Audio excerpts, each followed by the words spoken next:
Okay, welcome to another edition of Lion News. Lion News can be found at lionnews00.blogspot.com.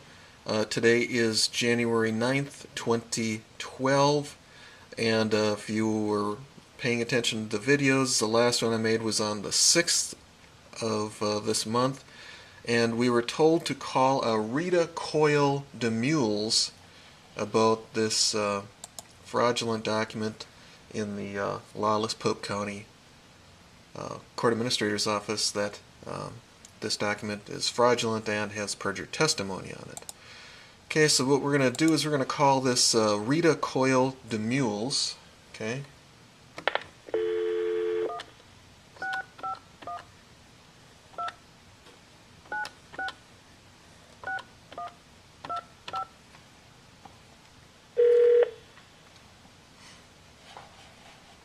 Good afternoon, Supreme Court Commissioner's Office.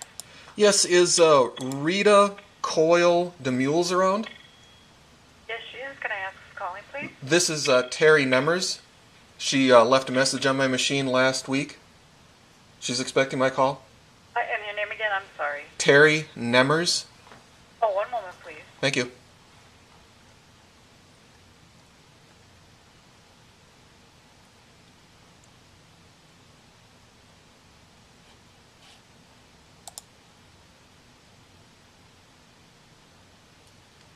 This is Rita. Yes, this is Terry Nemmers. How are you doing today? I'm okay. How are you? Well, I'm doing super. Can't complain on a beautiful sunshiny day like today. True. Well, anyhow, I had called down to the Supreme Court on Friday, and you were nice enough to give a call back on Friday. I wasn't there to get your call, so now I'm calling you back today. And Okay. and do you remember what it was about? Uh, Vaguely? I just have a message here from Friday saying that you had called. Okay. Well, I'll start from the beginning. Okay. All right. I called down to the Pope County Court Administrator's Office, and I spoke to a Kelly down there who confirmed the fact that there is no warrant for an order of detention, court case file number 61CR07599. All right? Okay. And in the probable cause statement, it says Pope County deputies James Ross and Forrest Hendrickson accompanied Agent Tempfer to that location, whereupon they were greeted by Nemmers at the front door. Deputy Ross advised Nemmers of the arrest warrant and instructed him to step outside the door. Of course, there is no warrant. Again, like I said, I confirmed that from your Deputy Administrator Kelly. And now this document was signed by a Tim Riley on July 24th, 2007, and countersigned by an Assistant Pope County Attorney Chad M. Larson on July 24th, 2007, and then knowingly, willingly, and intentionally signed by Judge John Stafsholt on July 24th, 2007, with full knowledge that there was no warrant on July 20th, 2007. Okay? So this is a fraudulent document with perjured testimony, and I started off by asking the court administrator in Pope County what she was planning on doing about it, if she was going to contact the FBI or the BCA or Attorney General's office, and well, she had no idea who to contact at all. In fact, it took me quite a while to get the name Timothy Osby out of her. Are you familiar with Timothy Osby? No. Okay. So anyhow, I called Timothy Osby. And, of course, you know, he's the district court administrator for the 7th Judicial District, and the chief judge is Stephen E. Drange for that district. So I told him the same thing I told you, and I asked him if he was going to contact the Attorney General's office, the FBI, or the BCA, you know, who was going to investigate this criminal act. And then he said he'd have to call me back, and he was nice enough to call me back, and he left a message on my machine too. So I called him back, and he said, well, I should contact the Attorney General's office, or I should contact the Lawyers Professional Responsibility Board. And I said, well, geez, those are all civil things. And then I said FBI, and and BCA, because these are criminal acts. If submitting fraudulent documents into the court record is a crime, isn't it? And perjury is a crime in this state. So, it was my understanding that I got from Teresa Fredrickson. She's the court administrator down in Meeker County, which Chief Judge Drange is the judge for, and she assured me that Mr. Osby doesn't do anything without the judge's permission. So obviously that was the judge's stance too, that there shouldn't be any criminal investigation about this. So I guess I was telling him, well, obviously there's two different sets of laws, one for you, and then a different one for me, because I know if I did something wrong to them, they have no problem calling the cops on me. But now I've caught them engaging in criminal activity. Now they don't want to call the cops on themselves. So now it's been a big cover-up there. So then I talked to, I talked to one of the assistant justices. I don't remember what his name was. But then I was transferred to the Chief Justice, Lori Okay, I'll let you say it. I can't pronounce him. So anyhow, her secretary was nice enough to transfer me over to you, and that's where we are right now. Because I explained that to that secretary too. There's two different sets of laws. There's a cover-up going on here. What's going to happen here? I mean, there should be some sort of criminal investigation. And I just happened to spot that you used to work for the Attorney General's office as an assistant attorney general. So I'm sure you're familiar with criminal activity and stuff like that, and cover-ups and exposing those type of things. So I guess my question to you, seeing how now, I guess in January 12th of 2012, you're going to be the new commissioner, what are you going to do to remedy this situation? Are you going to call the FBI or the BCA or what? Well, this court does not have the authority to initiate criminal investigations. That authority by law rests with the county attorneys. That's why I think, maybe you didn't get a referral to a county attorney, but that's where it would start. Well, actually, I did. If you felt that the county attorneys weren't taking any action, then I'm sure that's why some of the people you talked to referred you to the lawyers board, because county attorneys, of course, are lawyers. The Attorney General's office for the state does have a criminal division, but they also are required by law in the first instance to defer to the county attorney's office. And this court doesn't have jurisdiction over federal agencies like the FBI. That's something that the United States Attorney's Office would probably have more information on, but that would be the office where that sort of inquiry and investigation would take place.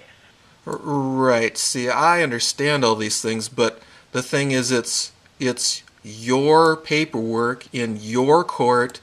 It's your judge. It's your judges trying to cover this up. And see, so that's where it's your responsibility to report this to those law enforcement agencies. I never said you were in charge of investigating those things. I do believe it's your job to report criminal activity when you see it in your office. And yes, I did report this to the county attorney's office in Pope County. In fact, I filed a criminal complaint on Thanksgiving Day, so it's one of those memorable days so everyone will remember how to do, or remember what day it was. And it was case number 2011-2304. And of course, the Pope County Attorney's Office has a history of covering up criminal activity.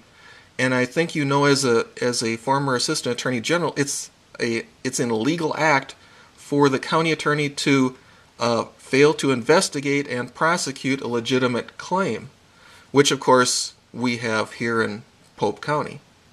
See? So again, you're trying to tell me there's two different sets of laws. There's one set of law for you and the Attorney General's office, the judges, whatever, and there's a different set for me. Because like I said, if I would do something to one of, any of those people I mentioned, they would have no problem calling the cops. But now I found that your judges are involved in covering up perjury and fraudulent documents and stuff like that, and you don't want to do anything.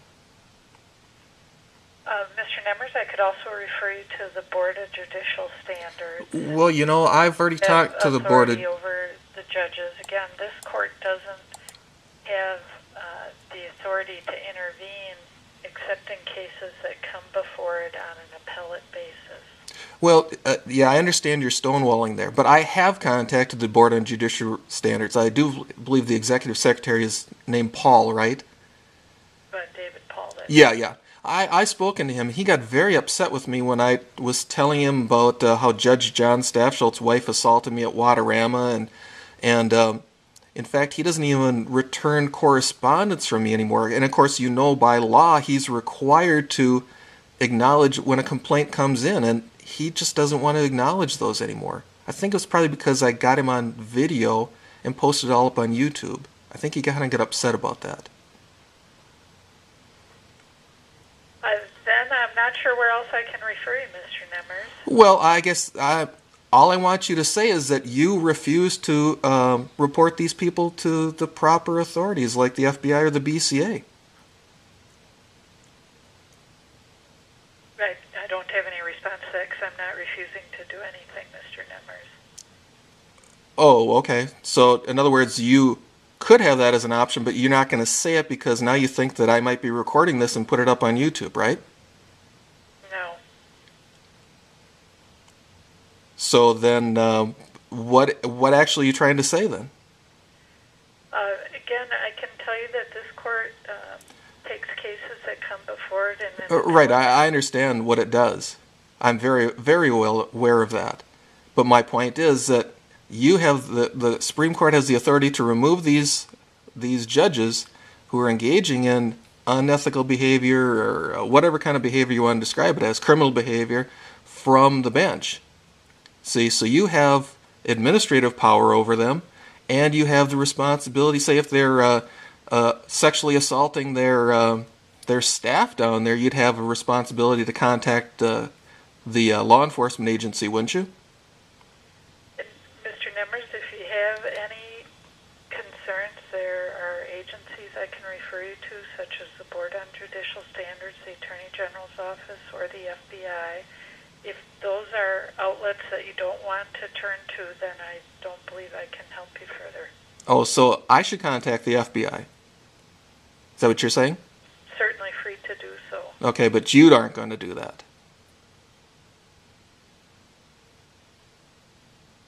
No comment? Mr. Nemers, I don't have the authority to contact the FBI based on your explanations. Well, you would if you actually looked into it. I've given you the number, the court file number. In fact, I've had a former Assistant Attorney General, Christopher King, who is an investigative reporter, confirm the fact that there is no warrant. See, so I have someone who has the same kind of legal background as you do that's confirmed the same information. See, and again, why else would your staff be telling me to contact the Attorney General's office if there wasn't a problem? And you just got done telling me to contact the FBI. So obviously there is a problem and you don't want to deal with it. Because there's two different sets of laws. There's a problem, Mr. Nemers, but certainly you're free to contact the FBI if you have any concerns that you feel are unaddressed. Oh, okay. Okay, well, obviously we're just going to go around the same circle again, so I won't waste your time. Thank you. Thank you. Bye now.